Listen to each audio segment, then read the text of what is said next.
5 minute तो वैसे ही खा गए। हरे कृष्णा एवरीवन।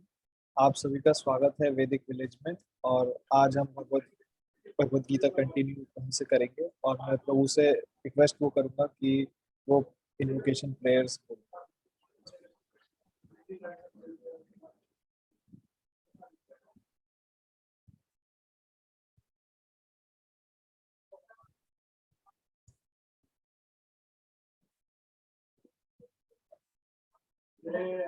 ओम अज्ञानतिमिरान्धस्य ज्ञानाञ्जनशलाकया चक्षुरुन्मीलितं येन तस्मै श्रीगुरवे नमः। श्रीचैतन्यमनोभीष्टं स्थापितं येन भूतले स्वयं रूपकदा मह्यं ददाति स्वपदान्तिकं।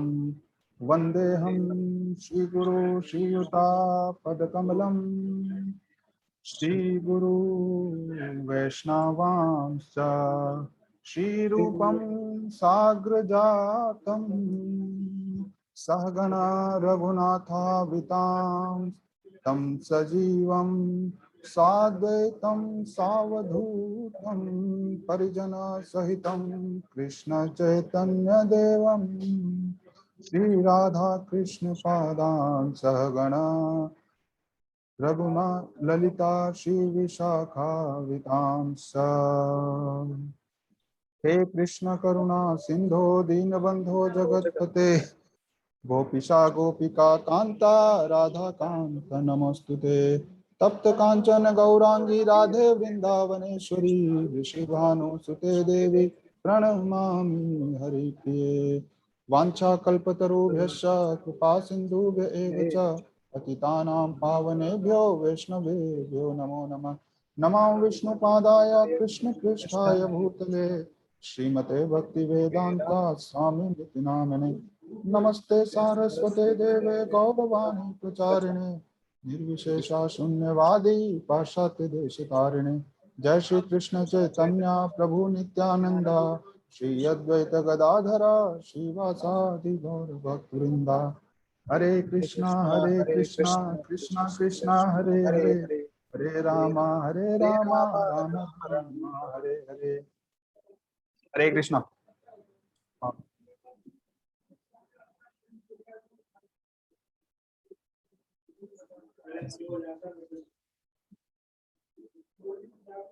अब start. Yes Prabhu.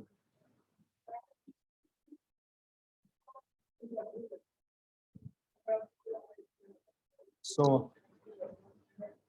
we were studying Bhagavad Gita का जो 42nd जो वर्ष था वहां से स्टार्ट करना है ना। सो अर्जुन क्या यहाँ पे सारे वो तर्क दे रहे हैं भगवान को कि एक इंटेलिजेंट पर्सन की तरह कि किस तरीके से अगर वो लड़ाई करेंगे तो बहुत ज्यादा गलत चीज है। यहाँ पे अर्जुन बोलते हैं कि due to evil deeds of destroyer of family traditions सारे तरीके के जो फैमिली वेलफेयर एक्टिविटीज हैं वो रुक जाएंगी क्योंकि सारी फैमिली खत्म हो जाएगी।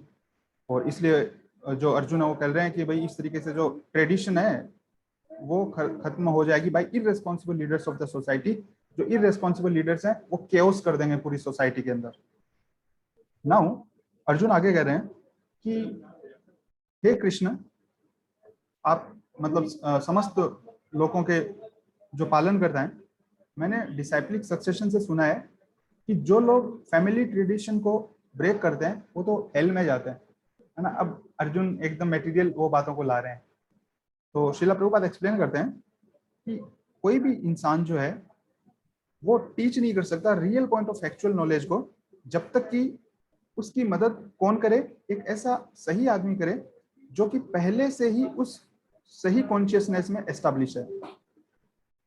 और प्रभुपाद आगे बोलते हैं कि one who is always engaged in sinful activity must utilise the process of प्रायश्चित्ता। कि भाई प्रायश्चित होता है हेल से बचने के लिए। तो यहाँ पे अर्जुन की हेल्प करने के लिए जैसे अर्जुन बोलते हैं शिष्यस्तेहम साधिमाम त्वाम प्रपन्नम।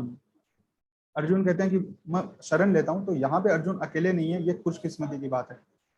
हम क्या करते हैं जब भी प्रॉब्लम्स में होते हैं, डिलेमा में होते हैं, तो अगर अकेले में हम डिसीजन लेने की कोशिश करते हैं वो सबसे बड़े इशू की बात है। यहाँ से ये एक लेसन हमें सीखने को मिलता है कि प्रॉब्लम्स और ये सब चीजें आनी है, डिलेमा आना है, सारे जो है कंफ्यूजन्स आने हैं लाइफ के अंदर। बट अल्टीमेटली इफ हम ऐसे आदमी से, राइट पर्सन से सेलेक्ट करते हैं जो कि सही कॉन्शियसनेस में एस्टैब्लिश है, तो हमारी सारी प्रॉब्लम्स दूर हो सकती हैं। ये एक सीक्रेट है। तो हमें हमेशा ही परफेक्ट जो पर्सन है उनसे कंसल्ट करना चाहिए। And Srila Prabhupada and Krishna are so kind upon us that they are so nicely explaining Bhagavad Gita in such a simple word. यहाँ पे प्रभुपाद आगे बता रहे हैं कि अर्जुन जो है, क्योंकि वो एक सेंटली डिवोटी है, इसलिए वो हमेशा कॉन्शियस रहते हैं मोरल प्रिंसिपल्स के। मैं कुछ गलत तो नहीं कर दूंगा, इसमें ये सही है, इसमें गलत है। इसलिए अर्जुन जो है वो डर के मारे ये सब चीजें नहीं कर रहे हैं, अपने सॉफ्ट हार्ट की वजह से ये सब चीजें कर रहे हैं। आगे फिर अर्जुन बोलते हैं कि भाई लास्ट के अंदर फाइनल कंक्लूजन वो देते हैं कि मैं तो भला समझूंगा कि धृतराष्ट्र के जो बेटे हैं वो मुझे ही मार दें, बिना हथियार के ही मैं सब कुछ छोड़ देता हूँ, वो मेरे लिए ज्यादा बेटर है बजाय इसके कि मैं उनको मारूं और लड़ाई करूं। और इसी तरीके से ये सब बातें करते हुए जो संजय बताते हैं धृतराष्ट्र को कि एव भुक्त्वा अर्जुन संके रतो उपस्थः उपाविशता विसृज्य सशरम चापम शोक संविघ्न मानसः। शोक संविघ्न मानसः कि इस तरीके से क्या होता है, संजय कहते हैं कि अर्जुन जो है वो अपने जो धनुष बाण वो सब होते हैं उनके साथ बैठ जाते हैं, है ना, अपन माथा पकड़ के बैठ जाते हैं ना, ऐसा कि भाई ये क्या हो गया, उस तरीके से अर्जुन बैठ जाते हैं। उनके कुछ समझ में नहीं आता है।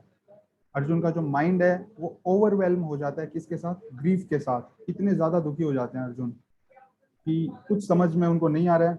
और प्रभुपाद बता रहे हैं कि ये जो सिचुएशन है आर्मी की, इसको ऑब्जर्व करते हुए अर्जुन वो सो एफ्लिक्टेड, इतने ज्यादा परेशान हो जाते हैं कि दोबारा से वो बैठ जाते हैं। और प्रभुपाद बट फिर भी पॉजिटिव बता रहे हैं कि such a kind and soft hearted person is in the devotional service of the lord is fit for self, fit to receive self knowledge. Prabhupada बता रहे हैं कि भाई अर्जुन की ये जो क्वालिटी है एक्चुअली वो फिट है स्वयं का जो नॉलेज है उसको पाने के लिए, क्योंकि उनके मन में कोई पाप नहीं है। उनको पता है कि अपनी तरफ है, तो डरने की तो कोई बात है ही नहीं, है ना। He is confident of victory but still he want not to fight. वो बोलता है कि मुझे मार दीजिए। अर्जुन कहते हैं कि मुझे मार दो। इसका क्या मतलब है? एक रीजन है कि वो बहुत दयालु इंसान थे और इसलिए प्रभुपाद कहते हैं कि वो फिट हैं सेल्फ नॉलेज के लिए। सो हर्ष प्रभु भी उसके बाद में एक्सप्लेन करेंगे इन वर्सेस में जो पॉइंट्स थे। But from my side I am reading that thus ends the Bhakti Vedanta purport of the first chapter of Srimad Bhagavad Gita in the matter of observing the armies on the battlefield of Kurukshetra. His divine grace, A.C. Bhakti Vedanta Swami Srila Prabhupada ki jai.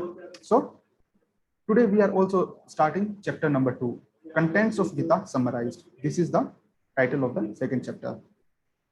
And now अब इस chapter में first time Krishna directly बोलेंगे, है ना। अभी तक भगवान श्री कृष्ण बोले ही नहीं है डायरेक्टली। संजय बता रहे हैं, बीच में थोड़े से जो है दुर्योधन है वो बोलते हैं, और मैक्सिमम संजय एक्सप्लेन कर रहे हैं धृतराष्ट्र को।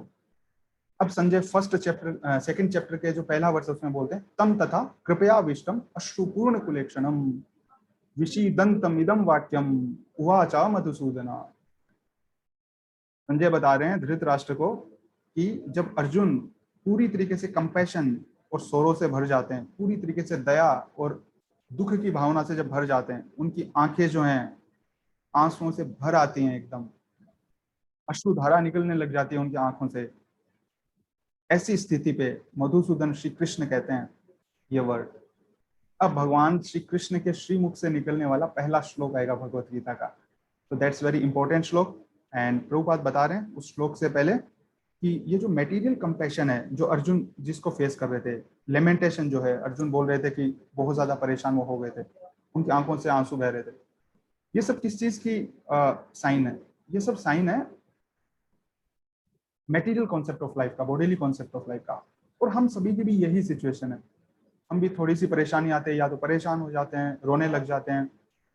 और ये सब जो लक्षण है ये इसलिए है क्योंकि हम किस चीज से अपने आप को आइडेंटिफाई कर रहे हैं? सदा समुद्विग्न धियाम असतग्रहात्। हम सोच रहे हैं कि हम ये फिनिश हो जाने वाला शरीर है। और यही प्रभुपाद कह रहे हैं सबसे बड़ा कारण है हमारे इग्नोरेंस का। इस जो श्लोक में मधुसूदन जो शब्द है वो बहुत सिग्निफिकेंट है। प्रभुपाद बता रहे हैं क्यों सिग्निफिकेंट है? क्योंकि कृष्ण जो है मधु नामक जो राक्षस है उसका संहार करने वाले हैं। कृष्णा ने मधु नामक जो राक्षस था उसका संहार किया था। इसीलिए ये जो अर्जुन का जो मिसअंडरस्टैंडिंग है वो भी एक राक्षस की तरह है। और इसका संहार करने के लिए भगवान जो है वो अब बोलेंगे। तो बात आगे बोल रहे हैं कि ये जो ड्रेस है, बाहर की ड्रेस के लिए तो अर्जुन कंपेशन कर रहे थे ना, वो तो सोल को देख नहीं रहे थे। वो बोल रहे थे कि भाई ये इसकी जो ड्रेस है वो चली जाएगी, ये शरीर क्या ड्रेस की तरह है ना, एक मशीन की तरह। तो ये जो अननेसेसरीली लेमेंट करता है ना, ये अननेसेसरी लेमेंटेशन है। एक नॉलेजेबल पर्सन को इस तरीके से लेमेंट नहीं करना चाहिए। अब हम खुद को चेक कर सकते हैं कि भाई हम सब नॉलेज में है कि हम सब इग्नोरेंस में है ना। ये प्रभुपाद ने एक चेक बता दिया कि जो मूर्ख आदमी है वो क्या करता है, इन सब चीजों के लिए लेमेंट करता है। So we can check our self कि हम कितने इग्नोरेंस में और कितने लाइट के अंदर है। और प्रभुपाद आगे बताते हैं कि ये जो चैप्टर है ये self realisation by analytical study of material body और स्पिरिट सोल। कृष्णा इसमें एनालिटिकल स्टडी करेंगे, ये शरीर क्या है, आत्मा क्या है, इस तरीके से कैसे सेल्फ रियलाइजेशन किया जा सकता है उसको बताएंगे। और ये जो सेल्फ रियलाइजेशन है, this realization made possible by working with the fruitive being situated in the fixed conception of real self। मतलब ये जो सेल्फ रियलाइजेशन है ये पॉसिबल है किसके द्वारा, जो फ्रूटिव वर्क्स के अंदर भी एंगेज्ड है। बट उसके साथ जैसे हम सब लोग ऑलमोस्ट इसी कैटेगरी में फॉलो कर सकते हैं, हम फ्रूटी वर्क कर रहे हैं, राइट ऑफ, मतलब जो भी हम कर रहे हैं, जॉब कर रहे हैं, तो हम कुछ ना कुछ फ्रूट के लिए एक्ट कर रहे हैं। बट उस वर्क के साथ एक्ट करते हुए रियल सेल्फ के अंदर एस्टैब्लिश्ड है, काम भी कर रहे हैं, बट साथ में ये जान रहे हैं कि ये काम मैं भगवान की सेवा के लिए, कृष्ण की सेवा के लिए कर रहा हूँ, अल्टीमेटली मैं उनको प्लीज कर सकूं इस काम के थ्रू। वो काम कर रहे हैं बट काम के साथ वो इस कॉन्सेप्ट में फिक्स हैं। Now comes one of my favourite verses of Bhagavad Gita personally, जब भगवान श्री कृष्ण पहली बार भगवत गीता में बोलते हैं, अर्जुन की ऐसी हालत देखे, अपने दोस्त की, अपने शिष्य की ऐसी हालत देखे, भगवान श्री कृष्ण सबसे पहले उनको जैसे कोई भी हतोत्साहित हो जाता है तो उसको मोटिवेट करते हैं और हल्का सा डांटते हैं, उस तरीके से भगवान सबसे पहले कहते हैं कुतस्त्वा कश्मलम इदम विषमे समुपस्थितम अनार्य जुष्टम अस्वर्ग्यम अकीर्तिकर अर्जुना। ये है अर्जुन, तुम ये जो जिस सिचुएशन में आ गए हो ये तुम्हें बिल्कुल शोभा नहीं देती है। और किस तरीके से ये जो इम्पोर्टेंस है, डिग्रेडिंग इम्पोर्टेंस कृष्णा कहते हैं, इम्पोर्टेंस भी नॉर्मल नहीं, जो डिग्रेड कर देता है एक इंसान को, वैसी ये जो मनोस्थिति है उसके वो तुम्हारे अंदर कैसे आ गई है, ये तुम्हें बिल्कुल भी शोभा नहीं देती है, क्योंकि तुम प्रोग्रेसिव वैल्यूज को फॉलो करने वाले हो लाइफ के अंदर।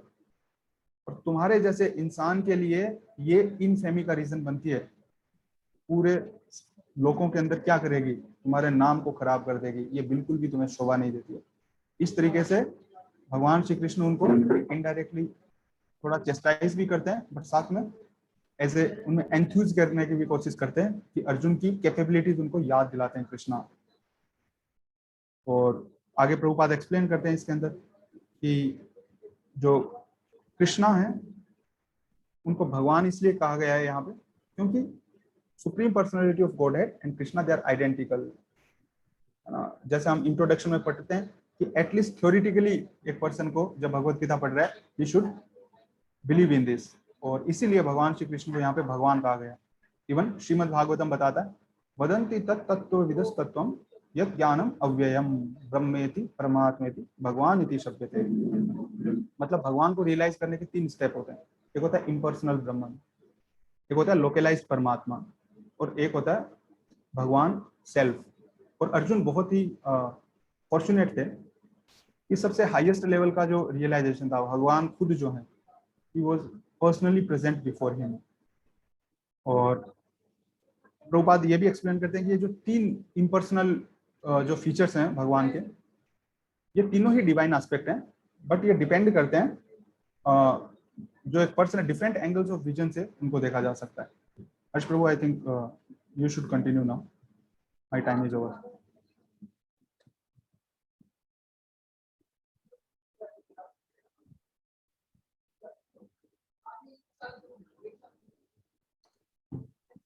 तो मैं उसमें से ऊपर वाले कुछ श्लोक में से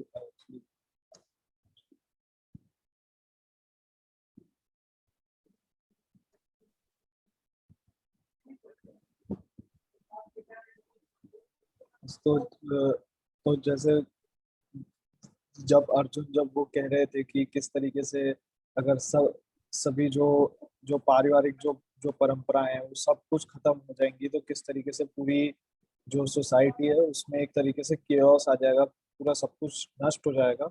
और जो लोग हैं वो ये भूल जाएंगे कि उनका जो असली एम है, जो असली जो मोटो है लाइफ का, वो विष्णु है। और ये चीज हम और ये चीज हम लोग अपने उसमें देख भी सकते हैं कि किस तरीके से वॉर्स के बाद कैसे सब हर जगह पूरी तबाही हो जाती है, पूरा विनाश हो जाता है। और केवल विनाश केवल ये भौतिक सुविधाओं का ही नहीं, बल्कि आध्यात्मिक उन्नति के लिए जो जो भी चीजें एक सोसाइटी में वो प्रेवलेंट होती है, वो सब भी वो खत्म हो जाती है। और और वैसे ही फिर वो जो वर्ण संकर अ, जो पिछले वीडियोस में बात की गई थी, तो वो लोग फिर हम सबके लीडर्स बनते हैं। और वो खुद ही ब्लाइंड है, तो प्रभुपाद जी इसमें भी बोलते हैं कि वो जो ब्लाइंड लीडिंग द ब्लाइंड, तो वो जो जो ब्लाइंड लीडर है वही, और सभी अंधा ही अंधे को वो वो रास्ता वो दिखाएगा। तो अगर अंधा अंधे को रास्ता वो दिखाएगा तो पूरी सोसाइटी इसी तरीके से खाई में वो गिरेगी, उसका पतन ही होगा। फिर आगे भगवान वो कह रहे हैं कि नहीं, आगे आगे अर्जुन कह रहे हैं कि हे कृष्ण, आप मैंने ये जब जो भी कुछ बोला है ये सब अपने गुरु से वो सुना है, जो कि परंपरा का हिस्सा है। और यही मैंने सुना है कि ऐसे जो भी परिवार की जो परंपराओं को नष्ट करता है उनका वास सदैव भी वो वो नारकीय लोक में होता है। अभी ये जो चीज है इसको प्रभुपाद जी बहुत अच्छे से एक तरीके से इसको पॉइंट आउट करते हैं, जो कि हमें वही है जो चीज और जगह नहीं ये दिखेगी, जो प्रभुपाद जी वो करते हैं कि ये जो अर्जुन जो आर्ग्यूमेंट दे रहे हैं, तो उसमें भी वो ये बता रहे हैं कि मैंने अपने डिसिप्लिन सक्सेशन में या अपने परंपरा में सुना है। और यही एक्चुअल नॉलेज को लेने का तरीका है कि आप अपनी अथॉरिटी से सुनो। क्योंकि हम कोई भी पर्सन फैक्चुअल नॉलेज तक अपने दम पर नहीं पहुंच सकता। मतलब हम केवल उस नॉलेज, किसी भी नॉलेज के केवल कुछ पार्ट को जान सकते हैं। जैसे एक स्टोरी भी आती है जो हमने बचपन में देखी थी कि किस तरीके से छह छह अंधे आदमी होते हैं और वो उनको एक हाथी के पास ले जाया जाता है। तो वो कोई उसकी सूंड को टच करता है, कोई उसके पैर को छूता है, कोई पूंछ को छूता है, कोई उसके पेट को छूता है। इस तरीके से अलग अलग, कोई उसके कान को छूता है। इस तरीके से अलग अलग पार्ट्स को छूकर वो बताते हैं अच्छा ये जानवर ऐसा होता होगा, अच्छा इस जानवर की ये जो आगे जो ये इसकी बहुत लंबी सांस लेने की वो है, यंत्र है इसके पास। एक बोलता है इसका इसकी टांग बहुत बड़ी है, ये जरूर, ये वो बोलता है ये कोई पेड़ है।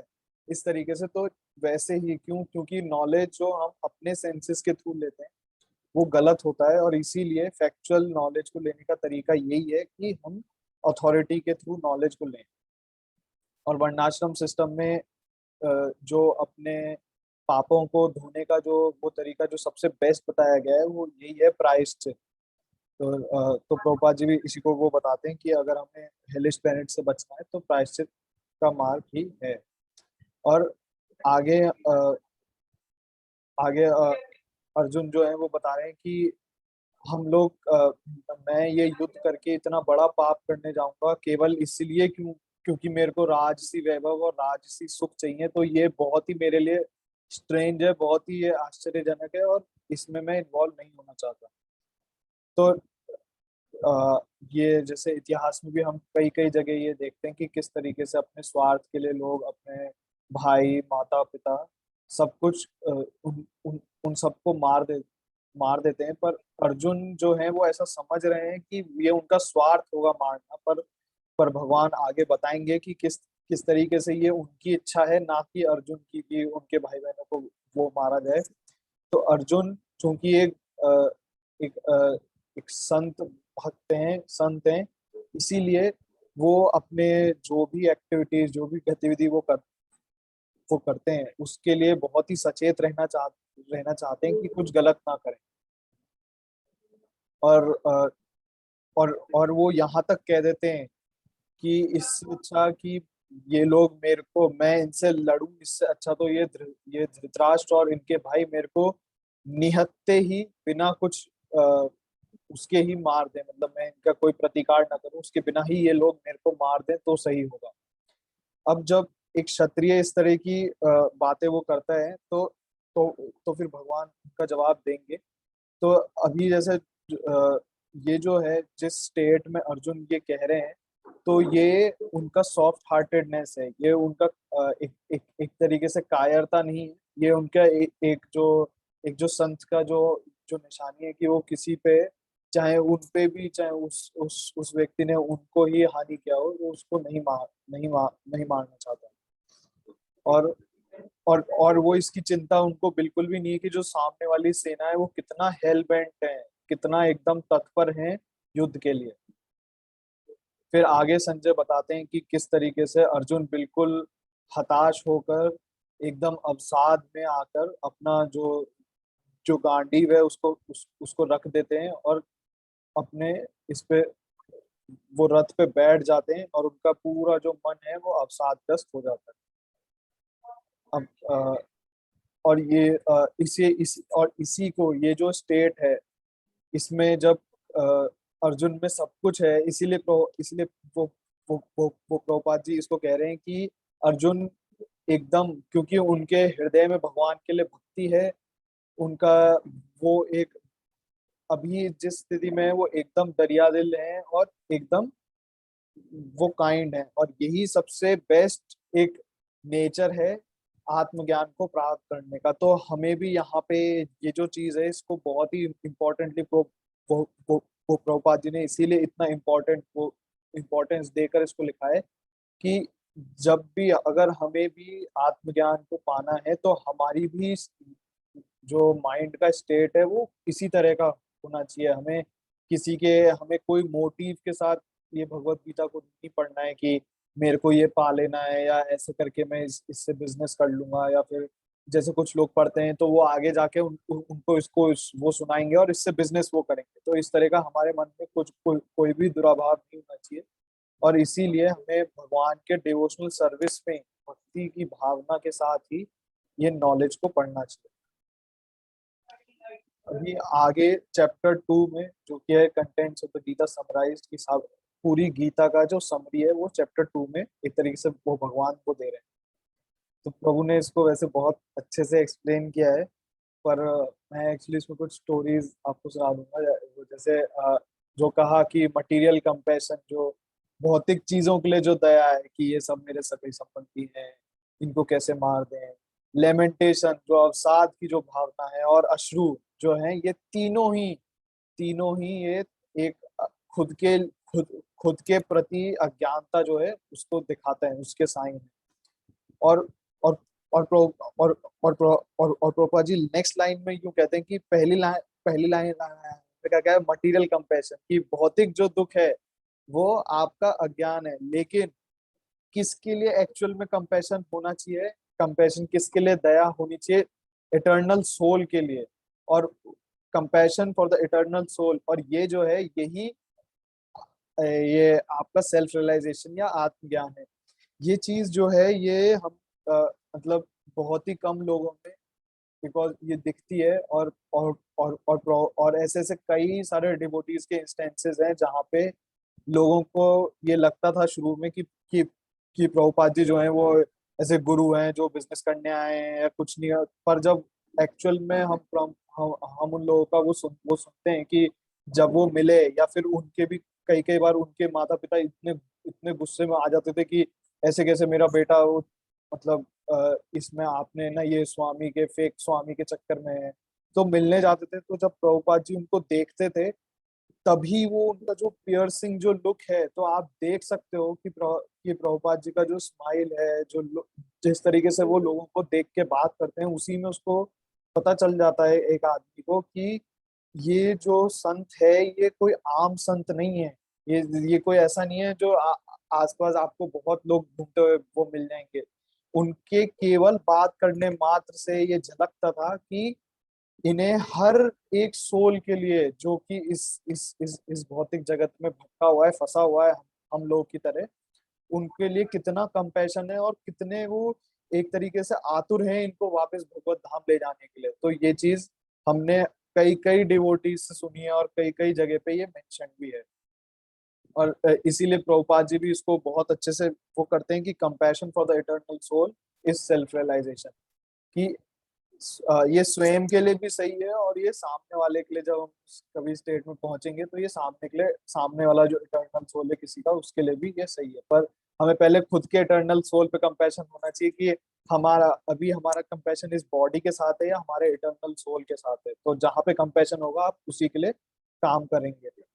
और आगे जैसा प्रभु ने भी कहा कि इनको, वो भगवान को यहाँ पे मधुसूदन कहकर कहा गया है, क्योंकि अ, जो डीमन ऑफ मिसअंडरस्टैंडिंग है, अर्जुन को जो है एक कंफ्यूजन ने एक तरीके से अपने चंगुल में ले लिया है, और इसीलिए वो अपना जो भी ड्यूटी है, जो उनका कर्तव्य है, उसको निभा नहीं पा रहे हैं। इसीलिए अ, वो भगवान को मधुसूदन कहते हैं, ताकि वो उस राक्षस को संहार करें। और अब नेक्स्ट लाइन में प्रभुपाद जी फिर से कहेंगे वही चीज कंपैशन पे ही, कि compassion for the dress of a drowning man is senseless. ये चीज बहुत ही एप्ट है और ये चीज एकदम हिट करती है, इसीलिए क्योंकि हम लोगों को ये दिखता नहीं है। हम लोग क्योंकि हम सब खुद ही ये बॉडीली कंसेप्शन में हैं, तो हम सब ये बिना इस लाइन के ये सोचना बहुत मुश्किल है कि यार हम लोग किसके लिए चिंता कर रहे हैं, इस ड्रेस के लिए, कि एक एक आदमी डूब रहा है और आप यूं सोचो कि नहीं नहीं नहीं, कपड़े कपड़े को बचाओ, कपड़े को बचाओ, और पूरी दुनिया इसी में वो लगी हुई है। तो इसीलिए प्रभुपाद जी बोलते हैं कि a man fallen the ocean of nescience, कि जो अज्ञानता और जितना भी तमस है उसके समुद्र में गिरा हुआ है, समुद्र है उसमें गिरा हुआ है, और उसको केवल इसलिए ऐसे नहीं बचा सकते आप कि उसको एक एक नया ड्रेस दे दो या उसकी पुरानी ड्रेस को बचा लो, जो उसकी बॉडी है उससे नहीं बचा सकते। और जो भी इस चीज के लिए ड्रेस के खो जाने पर, ये जो ऊपर की जो बॉडी है इसके खो जाने पे शोक मनाता है, वो शूद्र है। This is very important. ये कलयुग में हम सभी के लिए ट्रू है ये चीज, इसीलिए कलयुग में हम सब शूद्र हैं। यहाँ पे कोई ब्राह्मण और क्षत्रिय ऐसे नहीं है, इसलिए यहाँ पर जो आगे भी हम बढ़ सकते हैं, ये सब शूद्र हैं। और इसके लिए शोक मनाना अननेसेसरी, कोई जरूरत नहीं। और इसमें एक्चुअली एक बहुत ही अच्छा इंस्टेंस याद आता है कि अभी पिछले साल शायद कहीं पे बिहार या कहीं पे कुछ बाढ़ आया था। तो हम लोग देख सकते हैं कि लोग कितना अटैच होते हैं अपने बॉडी और अपने विस्तार उसके साथ, कि देर वॉज एक हस्बैंड था, एक वाइफ थी, तो वो दोनों, उनकी कार बाढ़ में फंस गई। अभी कार बाढ़ में फंस गई, पहले तो उन्होंने निकालने की कोशिश किया होगा, तो पानी बढ़ता गया, वो डूब के कार जो है वो सड़क से नाले में चली गई। तो अभी वो रेस्क्यू वाले आ गए, जो पति था उसने एक्चुअली कांच वांच तोड़कर वो बाहर आकर, और बाहर आ गया वो, और उसको रेस्क्यू वालों ने बचा लिया। अब जो उसकी पत्नी थी ना, she was so attached to the car, इतना ज्यादा आसक्ति था वो कार से। वो पति की है लेकिन पत्नी को इतना ज्यादा आसक्ति था कि वो रेस्क्यू ऑपरेशन करने वाले जो हैं वो तैर कर, 2-3 लोग गए, फिर उसको कांच तोड़ा, उसको उसको निकाला, पर वो सीट बेल्ट बांध के बैठ गई अंदर कि यार नहीं नहीं, बाहर नहीं जाना है, कार में बहुत पूरा पूरा जो है जीवन का संपत्ति इस कार को खरीदने में लगाया है, तो इसको नहीं छोड़ेंगे, मरेंगे तो इसके साथ ही वो मरेंगे। फिर बड़ी मुश्किल से जब जो हमारा जो डिजास्टर मैनेजमेंट वाले होते हैं इंडिया में, उन लोगों ने बड़ी मुश्किल से थोड़ा मार वार के जैसे भी उसको खींच के कार से बाहर निकाला। तो हम देख सकते हैं कि ये जो ड्रेस के साथ बॉडी, ये जो है इसी तरह ये ऐसे ही है, ये जो हमारी बॉडी है ये कार की तरह ही है, और आप कार ही को बचाने की कोशिश को कर रहे हो, सेल्फ को बचाने की कोशिश नहीं कर रहे हो। और इसीलिए वो जो भगवत गीता जो है हम सभी के अज्ञान को दूर करने के लिए, ये जो हमारा जो अज्ञान है कि ड्रेस के लिए हम अवसाद में हैं, ये जो ऊपर का जो पहना हुआ है इसके लिए अवसाद में, हम इसको दूर करने के लिए ही भगवान ने गाया है।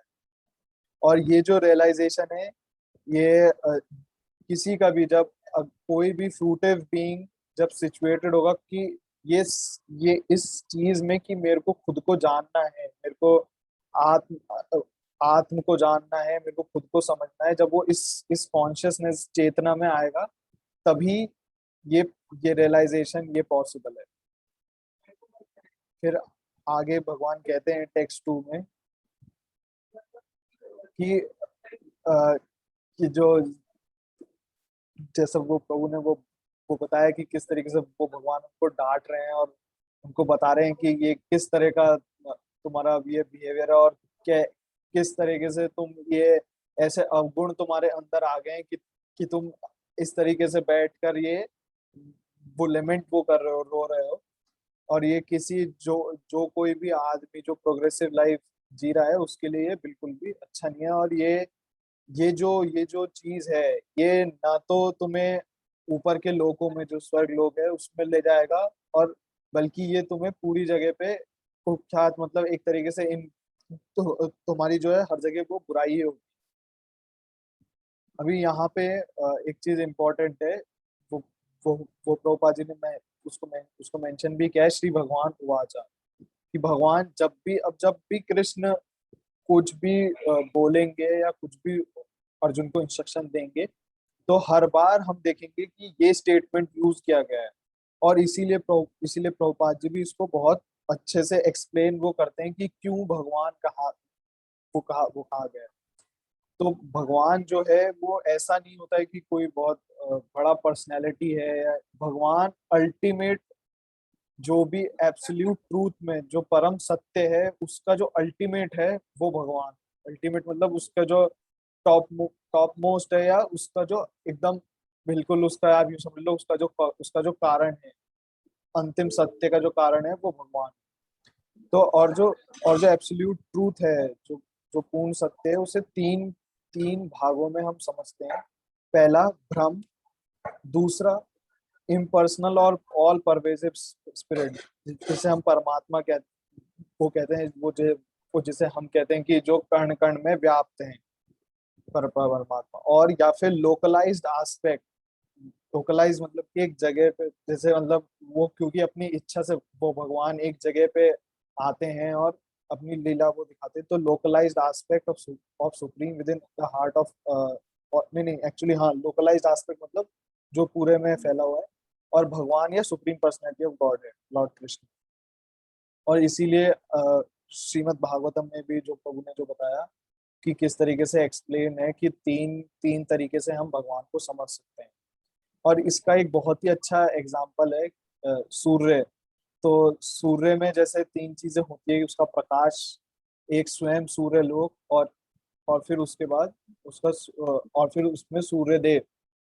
तो अभी ये चीज जब हम ये जो चीज है जो ब्रह्म वाली है, ये इसको समझते बोलते हैं कि नहीं नहीं नहीं, सब कुछ जो है वो भ्रम से आ रहा है, ये जो है कृष्ण भी ज्ञान प्राप्त करते फिर वो भ्रम जो है वो सब भ्रम है। तो उनसे एक बहुत ही आसानी से, इसलिए प्रभुपाद जी यहाँ पे सूर्य का एग्जाम्पल वो देते हैं, उनसे आप आसानी से पूछ सकते हो कि भैया सूर्य लोक से सूर्य वो निकला है या सूर्य के प्रकाश से सूर्य लोक आया है। तो सूर्य के लोक से अगर सूर्य लोक ही नहीं होगा तो सूर्य का प्रकाश कैसे आएगा, मतलब ये ये सोचने की बात है। ऐसा नहीं हो सकता कि कहीं पे सूर्य का प्रकाश है पर सूर्य लोक लोक नहीं है। तो अगर सूर्य का प्रकाश, जैसे कि हम एक लाइट बल्ब से देख सकते हैं, तो अगर ये कमरे में लाइट आप पे पड़ रही है तो एक बल्ब होगा, ऐसा नहीं होगा कि यहाँ पे एक लाइट है इसलिए इसीलिए बल्ब है। लाइट बल्ब के कारण लाइट है, लाइट के कारण लाइट बल्ब नहीं। तो ये चीज बहुत इंपॉर्टेंट है, और इसीलिए प्रभुपाद जी इसको एनालॉजी की तरह एक एग्जाम्पल के थ्रू समझाते हैं। और और जो कोई भी आम जो शिष्य ऑर्डिनरी स्टूडेंट्स हैं, वो क्या है ना, केवल उसी में ही जो भगवान का जो ये जो ब्रह्म का जो ये जो स्वरूप है, इसी में ही वो इतना खो जाते हैं कि वो उन्हें वो रियलाइज नहीं कर पाते कि इसके ऊपर भी एक भगवान का लोक भी है और फिर स्वयं भगवान भी है। और इसीलिए वो केवल ब्रह्म को ही एब्सोल्यूट ट्रूथ मानते हैं, जो कि पार्शियल ट्रूथ है, क्योंकि एब्सोल्यूट ट्रूथ फिर तीन भागों में है, जैसे प्रभुपाद जी ने ऊपर ये बताया है। तो और और जो कोई भी स्टूडेंट जो है वो अगर जैसे हम लोग साइंस की टर्म्स में देखें तो पहले बस सूर्य के रोशनी को ही अगर आप देखो उसी को स्टडी वो करते हैं कि लाइट की स्पीड ये, फिर उसके बाद सूर्य लोक को भी स्टडी किया जाता है। तो सूर्य लोक को स्टडी करना एक तरीके से हायर या एडवांस साइंस है। तो इसीलिए वैसे ही, और फिर सूर्य लोक के बाद भी अगर कोई सूर्य, अभी जैसे कोई सूर्य लोक तक तो पहुंच सकता नहीं है, तो सूर्य देव से मिलना तो बहुत दूर की बात है। तो वैसे ही जब अगर जो लोग परमात्मा, मतलब ब्रह्म के बाद परमात्मा, उसके बाद फिर भगवान और भगवान के लोक में जा सकते हैं, तो वो लोग हायर ट्रांसेंडेंटलिस्ट हैं, या मतलब उनसे ऊपर ट्रांसेंडेंटलिस्ट। तो इसीलिए हमें भगवान के, ये जो भगवान एब्सोल्यूट ट्रूथ का, जो परम सत्य का जो ये जो फीचर है भगवान, इसको समझना इम्पोर्टेंट है।